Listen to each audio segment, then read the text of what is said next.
Even when we're asleep, it's like our bodies are never completely at rest, because while we're dreaming away, oxygen's got to get delivered, hormones are being created, wounds are being healed, and bones are being built.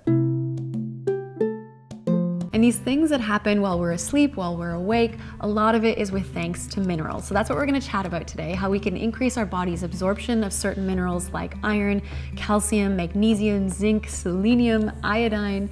These are really essential nutrients that come from soil, and they're absorbed into plants as they grow, and those plants we then eat. And with a few simple tips and hacks, we can actually increase our body's absorption of some of these minerals so that the body can keep growing and healing and finding balance. And today's video is in partnership with the incredible folks over at Audible. We're going to chat more about them at the end. For now, let's dive right in. Iron is a nutrient we've all heard of, and it's super important, especially because of the role that it plays in our blood cells, helping oxygen get carried around to our lungs and brains and other tissues that might need it. And considering that iron deficiency is one of the most common nutrient deficiencies in the world, I think it helps to know which plant-based foods are high in iron. If you're interested in a more comprehensive list, we actually have a free PDF for you. You can check it out with the link in the description box. But for now, let's just say iron-rich foods are things like lentils and beans, some grains, seeds, tofu, and loads of leafy greens. So if you think you might not be getting enough iron, a really quick tip is to actually just combine iron-rich foods together with vitamin C-rich foods. Vitamin C helps to convert the iron into a form that's more readily absorbed by the body, sometimes increasing iron absorption by as much as 5 to 6 times, which is huge. And when we think of vitamin C-rich foods, I think a lot of us think of citrus fruits, which is true, but I don't know if you knew this, a single red bell pepper contains 3 times more vitamin C than a lemon. Pretty cool, right?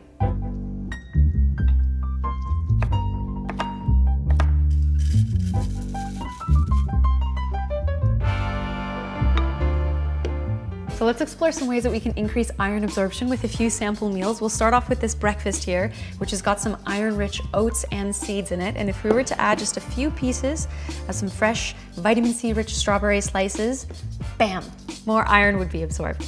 Moving on, we've got a burrito here that's got some iron-rich tofu and beans in it, and if we wanted to increase the iron absorption, we would just add a little bit of some chopped red bell pepper to the top. Now we know it's high in vitamin C. Bam, more iron will be absorbed. And finally, we've got a really warm, comforting curry that's got some iron-rich lentils and spinach in it, and if we wanted to increase the iron absorption, we could just squeeze some lemon juice right over top, and I think you get the idea. Now, one little quick tip here, or something that's kind of just good to keep in mind, is that vitamin C is destroyed, or at least some of it is destroyed when it's cooking. So we could have added this lemon juice straight into the curry while it was cooking, but if you want to reap the maximum benefits, try to enjoy your vitamin C rich foods in their raw form. So where vitamin C helps to increase iron's absorption, tannins do the opposite. And tannins are these compounds that are usually found in things like black tea or coffee or red wine. So if you think you might benefit from increased iron absorption, it might be an idea to enjoy these drinks in between meals as opposed to with meals. Sprouting feels like it's a modern trend, but it comes from some pretty ancient practices. I learned to sprout many years ago. I've been doing it since, especially with lentils and mung beans, because I find that they're really easy to work with. And we can think of these legumes as these sleeping seeds that have the potential to wake up. Because when we sprout them, the nutrient and antioxidant content in them flourish. The enzymes come to life, which make certain minerals like iron and calcium, magnesium, and zinc, all of them become a lot more available for absorption. And even amino acids, which are proteins in their most digestible form, even those become more available for absorption when we sprout.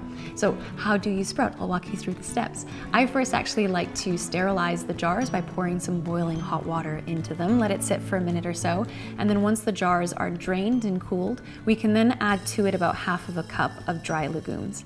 We do actually want loads of space in here because the lentils are going to expand a lot as they sprout. And then we can rinse the lentils and drain it of any residue before we then totally submerge it all in water. And then we can let the jars sit overnight so that the seeds have a chance to absorb the water and rehydrate. So in the morning, you're going to notice that the lentils have absorbed a whole bunch of water. They're taking up a lot more volume in the jar, which is perfect. That's what we want. Now what we're going to do is we're going to drain the water that's in here, then fill the jar up with some fresh water just to rinse the lentils, and then we're going to drain it one more time. We want to make sure that as much liquid that can drip out from the jar does drip out, because we don't want the drained lentils to be sitting in a pool of water. So this is perfect. At this point, we can then cover the jars with a cheesecloth, a fabric, coffee filter, just needs to be able to breathe. And then we can let it sit on the counter away from any direct sunlight, because that can cause it to dry out. And then twice a day, we want to repeat the process of rinsing and draining the lentils. This is really, really important. After about a day, you're going to see that the lentils are already starting to sprout, which is really cute. And then after about 3 to 4 days, the lentils are already ready. And when they are, you can spread them out onto a clean kitchen cloth for about an hour or so, just to dry out, before you then store these in the fridge where they can be kept for up to 5 days.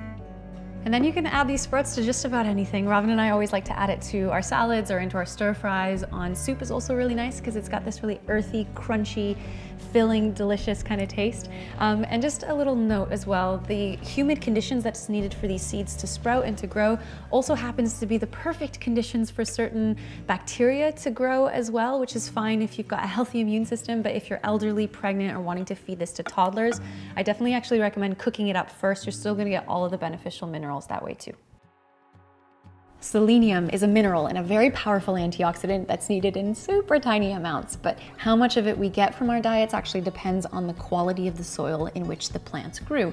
And in some places it's awesome, and in other places not so much. So let's introduce you to the Brazil nut.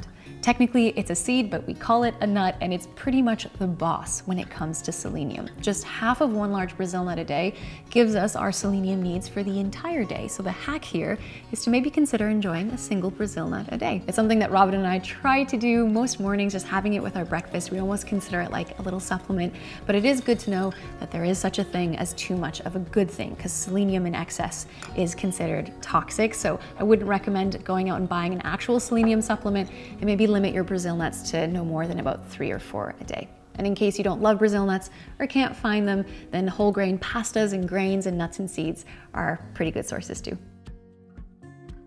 Iodine, like selenium, is needed in really small amounts. It's a really important component in thyroid hormones, and so therefore it's really important for our health.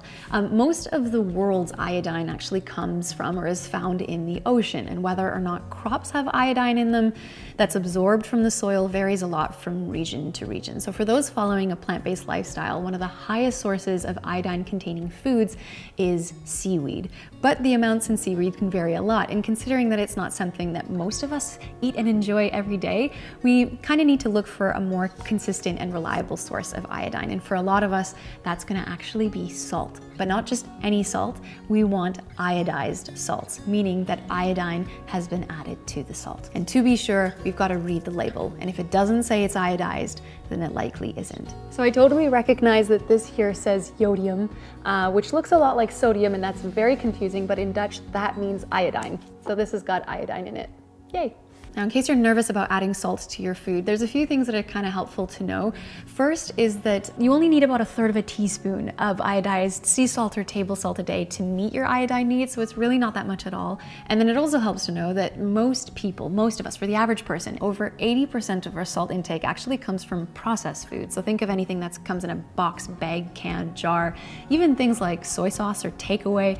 Those typically, the salts in them aren't iodized. So if we're looking to be more mindful and decrease our salt intake, we can start with processed foods first, but adding a little sprinkle of either iodized sea salt or table salt to our food while we're cooking can actually be a good thing. And as with most things and most minerals that we've chatted about today, we really don't want to get excess of this one because it can be harmful in really high amounts. So don't go supplementing with iodine unless your doctor has told you to do so. And food first, that's always a good approach. But in case you're interested in learning more about different kinds of minerals like aluminum and copper and iron, and how actually getting too much iron can be harmful for our health, especially our brain health, I'd highly recommend checking out an audiobook, one that I just recently listened to. It's so good. It's by Dr. Neal Barnard, and it's called Power Foods for the Brain. He's a physician, so he shares a whole bunch of evidence-based research on different foods that we should be enjoying more of and which ones we should perhaps limit or avoid in order to empower and strengthen our brain function. If you want to get this audiobook for free, you can by visiting the link in the description box below, or go to audible.com audible.com/pickuplimes,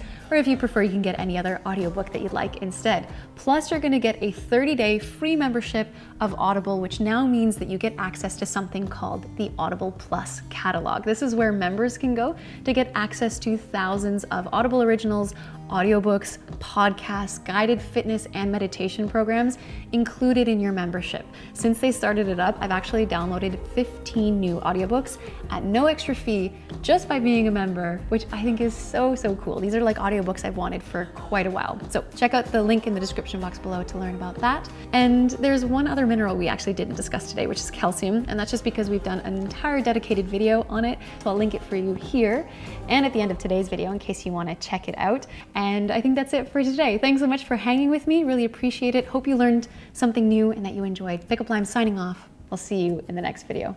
Refreshing and crunchy, because it's got a really nice refreshing and country texture.